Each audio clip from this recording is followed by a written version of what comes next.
Sementara itu polemik beredarnya isu pungli diduga dilakukan oknum petugas lapas kelas 2A Lubuk Linggau dalam membantu kepengurusan kegiatan asimilasi maupun remisi. Pihak lapas masih lakukan pemeriksaan terhadap oknum tersebut.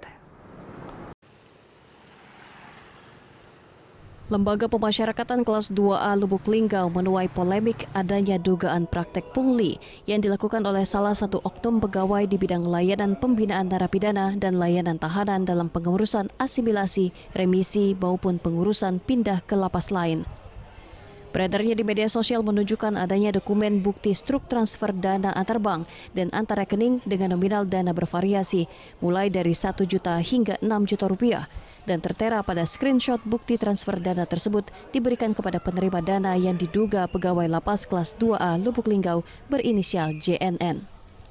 Untuk laporan dari pihak luar ke pihak lapas itu langsung kita tanggapi dan Pak Kalapas langsung membentuk tim untuk melakukan pengecekan apakah laporan itu benar atau tidak, tetap dengan melaporkan ke kantor wilayah Hukum dan HAM Sumatera Selatan. Sejauh ini oknum yang bersangkutan yang diduga pungli sudah diperiksa untuk dimintai keterangan kepada kantor wilayah Kementerian Hukum dan HAM Sumatera Selatan. Dan saat ini Lembaga Pemasyarakatan kelas 2A Lubuk Linggau masih menunggu hasil keputusan dari pihak Kanwil. Dari Lubuk Linggau, Aprian Syakarim, Ajus melaporkan.